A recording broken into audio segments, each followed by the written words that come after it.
Assalamualaikum warahmatullahi wabarakatuh. Halo semua para pemirsa sekalian. Berjumpa kembali di channel Mantri Luka dan masih bersama saya Muhammad Sibromulis. Semoga para pemirsa sekalian tidak pernah bosan untuk mendengarkan dan juga menonton video-video di channel ini yang akan selalu membahas permasalahan-permasalahan luka yang tidak kunjung sembuh ya. Oke, di kesempatan hari ini seperti biasa saya akan membahas seputar permasalahan luka yang mungkin ya di sekitar kita ataupun di orang-orang terdekat kita pernah mengalami luka yang saya sebutkan ini, yaitu luka pasca pembedahan ataupun bisa disebut dengan luka post-op laparotomi ya. Di mana post-op laparotomi ini dilakukan memang pada pasien-pasien yang mengalami permasalahan yang ada di abdomen ataupun di perut. Nah, maka dari itu di kesempatan hari ini saya akan membahasnya. Berikut saya akan membacakan apa sih laparotomi itu dan apa sih luka post-op laparotomi dan bagaimana sih tata laksana dari cara perawatan luka post-op laparotomi.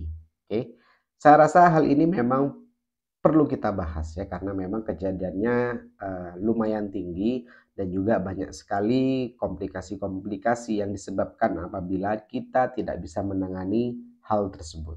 Oke, langsung saja kita akan membacakan ya apa itu laparotomi ya. Jadi, laparotomi adalah prosedur bedah yang melibatkan pembukaan abdomen atau perut ya untuk melakukan pemeriksaan atau operasi pada organ-organ di dalamnya. Luka pasca operasi laparotomi ya adalah luka yang terbentuk setelah prosedur laparotomi dilakukan, yang biasanya berlokasi di area perut ataupun abdomen ya. Di mana ini sering dilakukan. Contoh pada pasien-pasien dengan kasus permasalahan kanker usus ya. Dilakukan lagi pada kasus-kasus hernia, usus buntu, ataupun permasalahan-permasalahan lain yang terjadi di organ perut. Ya, di mana hal ini memang harus dilakukan untuk apa? Untuk pemeriksaan lebih lanjut. Nah, saat setelah dilakukannya operasi maka akan timbul yang namanya luka laparotomi, di mana itu adalah luka bekas sayatan yang memang harus dilakukan. Nah, yang saya ingin bahas di sini adalah bagaimana sih cara perawatan luka pasca pembedahan laparotomi.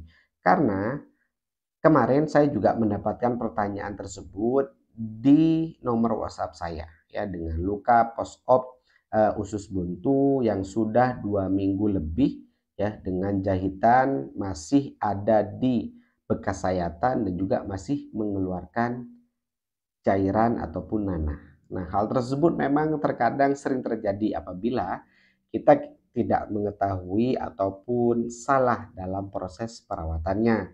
Maka dari itu saya akan membahas bagaimana sih tata laksana ataupun cara perawatan luka pasca pembedahan laparotomi ya. Jadi yang harus dilakukan yang pertama yaitu tekniknya terlebih dahulu ya. Jadi ada yang namanya teknik steril dan juga teknik bersih ya untuk proses perawatan luka ini. Jadi kalau luka post operasi ataupun pasca operasi memang harus tekniknya adalah steril ya. Kalau bisa silakan ada asisten ya untuk apa? Untuk membantu kita dalam mengambil bahan-bahan ataupun alat-alat yang digunakan dalam proses perawatan luka. Ya, ingat teknik steril, jangan sampai on ataupun jangan sampai kita memegang alat-alat ataupun bahan-bahan dengan tangan kita lalu kita merawat lukanya karena itu beresiko terjadinya kontaminasi bakteri. Nah, dari situ apa sih resiko-resiko yang terjadi pada pasien-pasien luka pasca pembedahan laparotomi ya. Jadi yang pertama ya yang sering saya sebutkan di video-video saya adalah luka post-op ini cenderung sekali ya dan banyak sekali kasusnya terjadi yang namanya kontaminasi bakteri, di mana hal ini yang akhirnya dapat menghambat dalam proses penyembuhan pada lukanya. Oke. Selanjutnya yang kedua adalah terjadi yang namanya luka berulang dikarenakan jahitan yang tidak jadi. Apalagi pada pasien-pasien dengan obesitas yang cenderung sekali memang jahitannya tadi ataupun bekas sayatan tadi ketarik dikarenakan obesitas ya, ketarik lemak yang akhirnya berpotensi terjadi luka berulang ataupun luka dehiscens namanya, di mana yang awalnya dijahit ya terus terbuka lalu dijahit kembali. Ya, itu namanya luka dehiscens. Ya, selanjutnya adalah sensasi nyeri ya, di mana memang bekas sayatan ini kalau saya tanya kepada pasien-pasien yang pernah melakukan operasi pembedahan itu nyerinya luar biasa. Ya, yang lebih tahu sebenarnya adalah para ibu-ibu nih ya yang sudah melakukan operasi sesar ya. Biasanya memang itu juga menyebabkan nyeri yang sangat luar biasa ya, seperti itu. Oke, itu dia resiko-resiko yang mungkin sering terjadi dan ada banyak lagi resiko-resikonya ya.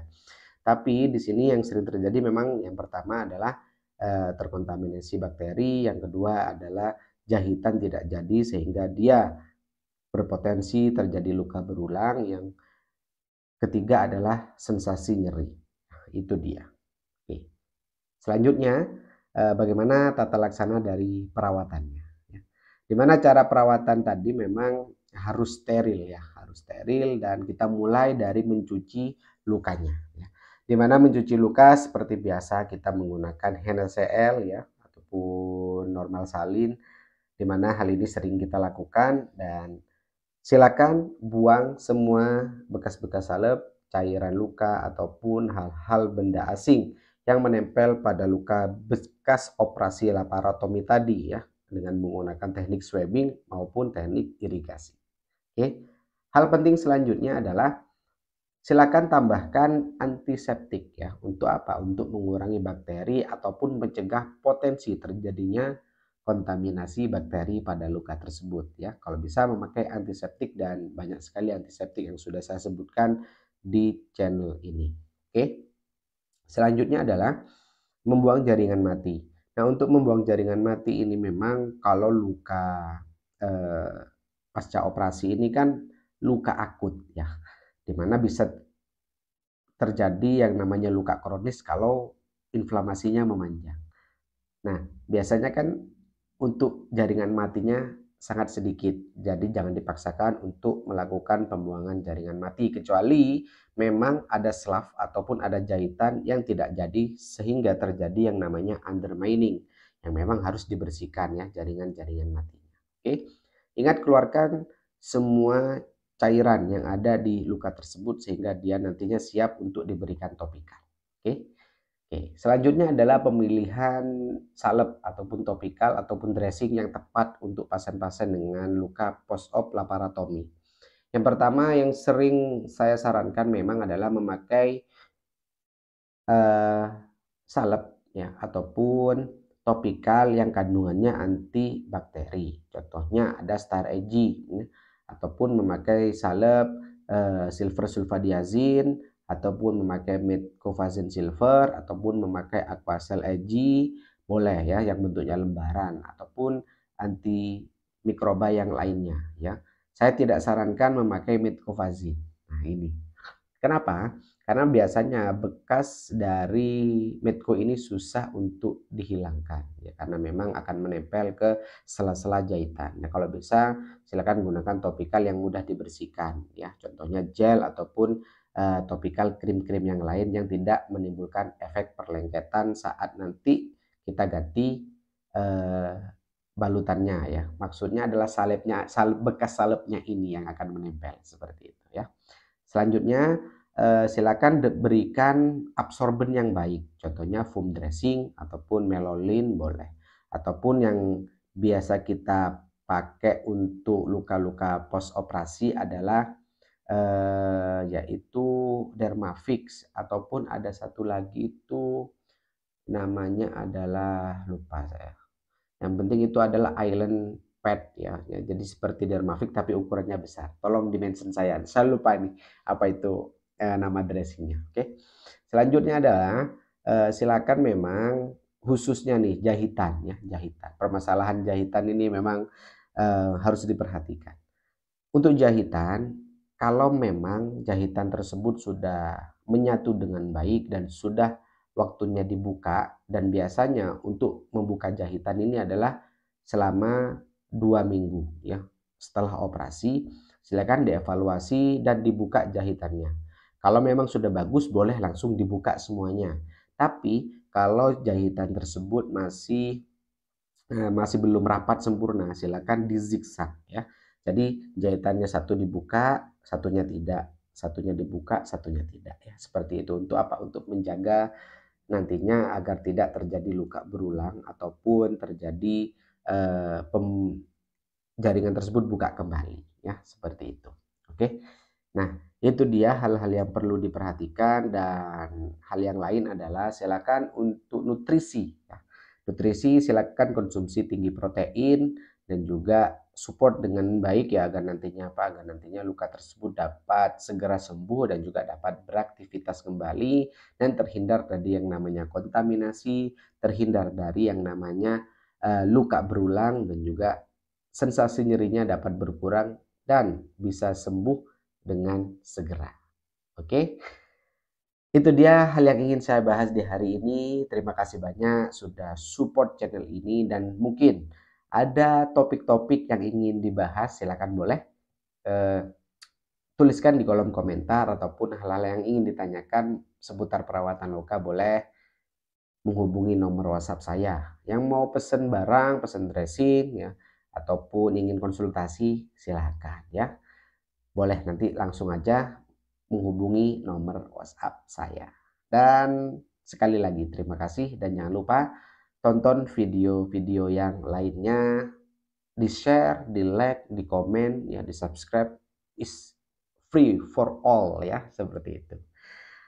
Oke, saya Muhammad Zibramulis pamit undur diri, sampai jumpa di video berikutnya ya.